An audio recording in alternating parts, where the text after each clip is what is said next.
नाज़रीन अवामी न्यूज़ में खबरन सिलसिलो जारी है। इन वक्त घोसपुर मां खबर ॾींदा हलूं त समूरी सिंध जियां घोसपुर में भी अवामी न्यूज़ जे सॾ सिंध मुंहिंजी मां खे सुठी मोट मिली रही है। घोसपुर में भी सिंधी नौजवाननि तरफां शानदार रैली कढी वई। इन हवाले से वधीक ॿुधाए रहियो है घोसपुर मां अवामी न्यूज़ जो रिपोर्टर ज़हूर हो गई पंहिंजी इन रिपोर्ट में।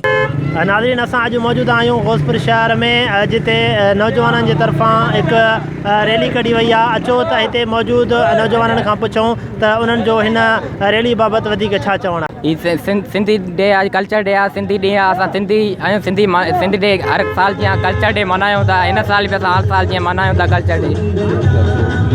असां हे ईद जीअं मल्हाए रहिया आहियूं ऐं हीअ असांजी जेका सकाफ़त आहे टोपी अजरक डे, इहा वॾी क़दीमी ऐं झूनी सकाफ़त आहे जंहिंजी तारीख़ मोहन जो दड़ो साम्हूं मिसाल आहे। अॼु असां हिन ईद जे ॾियारे ते 6 डिसंबर ते पूरी दुनिया खे ॿुधाईंदासीं त असांजी हीअ क़दीमी सकाफ़त आहे पूरी दुनिया में अहिड़ी न आहे।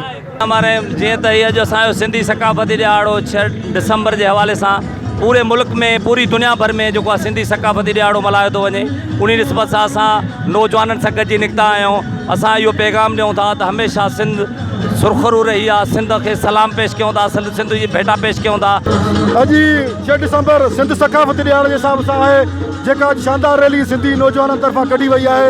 अॼु सकाफ़ती ॾींहं जे मौक़े ते असीं पंहिंजी सिंध धरती सां वचन था कयूं इंशा अल्लाह ताला जेसिताईं असांजे जिस्म में रत जो फुड़ो आहे सिंध धरती जी हिफ़ाज़त कंदा रहंदासीं। उन जे लाइ अगरि जेकॾहिं पंहिंजी जान बि कुर्बान कर वई असीं कोन थी पाईंदासीं। सिंध असांजी अमड़ आहे, सिंध सजन का आहे। असांखे फ़ख्रु आहे त असां सिंध धरती जा वारिस आहियूं। उन सकाफ़त जा जेकी सिंधी टोपी अजरक मुल्क मुख़्तलिफ़ मुल्कनि में सॼी दुनिया में सुञातो वञे थो।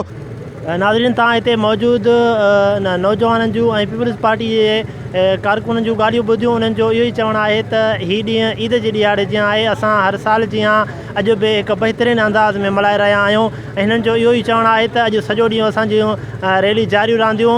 ऐं हिननि इहो चयो आहे त असां जस पेश कयूं था अवामी न्यूज़ जे चेयरमैन अब्दुल रज़ाक राजपूत साहब खे, जन ही वॾो ऐलान करे असांखे ख़ुशि करे छॾियो आहे। कैमरामैन टीम सां गॾु ज़हूर हो गई अवामी न्यूज़ घोसपुर। मज़ीद खबरों और तफसीलात के लिए विजिट करें हमारी वेबसाइट www.awamiNewsHD.com।